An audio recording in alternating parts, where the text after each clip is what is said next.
What is up, everybody? OCD Mikey, HiFi guy here for another edition of the Mikey Show, and this is going to be a quick morning show, man. I got carried away this AM, so much going on, so trying to give you guys a week of 2 videos a day and see how you like it. Steamrolling. Anyways, today talking about RCA versus XLR. I'm going to keep this short and sweet. RCA is a consumer grade connection, period. That's all there is to it. XLR is a professional level connection. That's all there is to it. RCA is something simple, easy to use for, people to use back on their TVs and all sorts of stuff and whatever. XLR is the thing that looks like, see if I even have one here. Well, I got an RCA. You know what the RCA is, right? This little guy here, okay? So it's got a signal in the middle and then a ground on the outside. And then the XLR, which is this is the socket, is like this. And this is a locking thing. You click the thing in and click, it locks. So this is professional grade. Okay. This is what they use in recording studios professionally. It's always XLR. This is what you use. These things can pull out if it gets yanked. You just can't have that in professional. In professional situations, it needs to be able to, it's always locking, okay? And this is balanced. More importantly than the locking feature is the balanced nature of this. You see how there's 3 pins? That means, I'm not going to go into what balance means, okay? I'm not going to describe it, but it's negative phase, positive phase, and ground. So you split out your signal into negative and positive phase. It helps to kill noise, okay? So typically speaking, just generally speaking, if you use XLRs, you're never going to have a hum in anything. You're just not going to have noise. If you use an RCA, there's a chance that you can have hum from a bad RCA cable, from induced noise coming from a cell phone if you put your cell phone close to it, or radio transmissions or whatever. That's all in RCA. So in my system, okay, it is XLR from front to back. I don't have any RCAs in my system at all by design. And that is because I don't want a hum. I remember building my rigs back in the day. You get some little hum and you could go back on the RCAs and you can see, I forgot to do it again. To take this thing off here. Let me go like this. Go like this. See, I've got to put it into airplane mode when I talk to you guys. I forget. Anyways, okay. So, and that's what my day's like. Call after call after call. People buying stuff and consultation and all that. So, appreciate that. Keep your business up. And by the way, if you have not subscribed to my channel, please go ahead, subscribe to the channel. Give me a thumbs up if you like this content. It is not easy for me to sit here and think about you guys all the time and always think about what content I can provide for you guys. But I do it anyways, and I do it for the subscriptions. It lets me know you guys are behind me and that people like what I bring. If I didn't get any subscriptions and nobody was signing up or just subscribing, it's free, it's nothing, I wouldn't do this.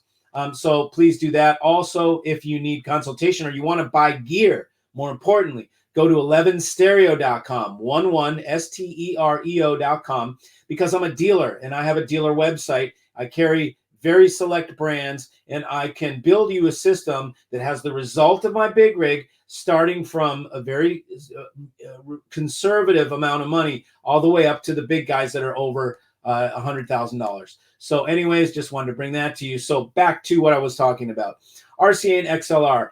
My system's all XLR because I don't want hums. As I was saying, you used to be able, I could go to the back of an RCA plug. When I had a little hum and I had RCAs in my rig, you can press the cable, sometimes squeeze them or bend them by the neck of the cable where it goes into the connector, and you can get weird sounding stuff.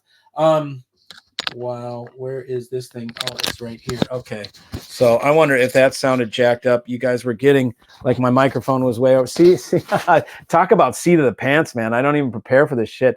I just get ready and throw you guys some information. This was sitting in my pen cup holder, so maybe I was talking loud enough to hear. But anyways, so so XLR is the way to go in every situation. If you ever have a choice between RCA and XLR, use XLR every single time.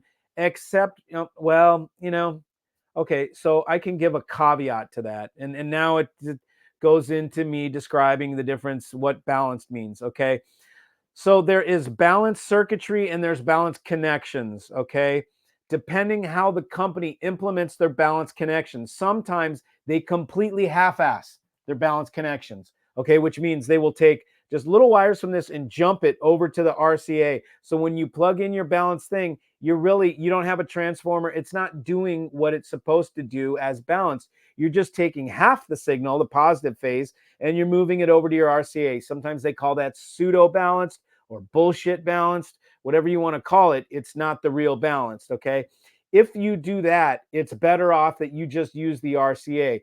If you're bound, I know with some gear, it's single-ended circuitry, and by using a single-ended input, the RCA, in other words, that is the best way to utilize it, because you don't have to go through the whole XLR conversion circuit or the transformer on the input section.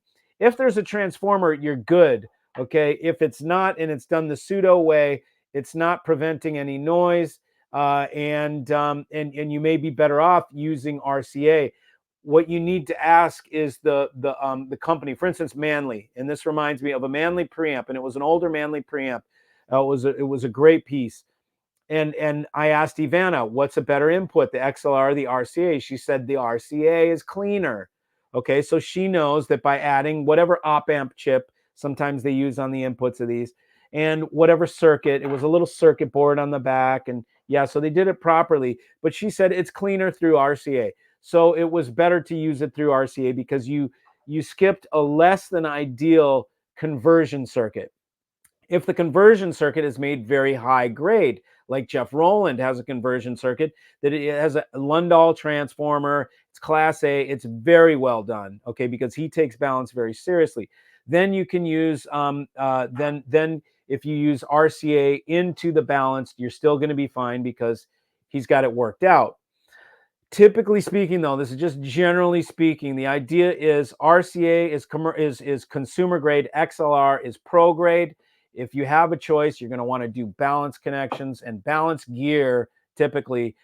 And again, this is a very big conversation, but I just want to do the broad strokes. Anyways, thanks for joining. I appreciate it. See ya.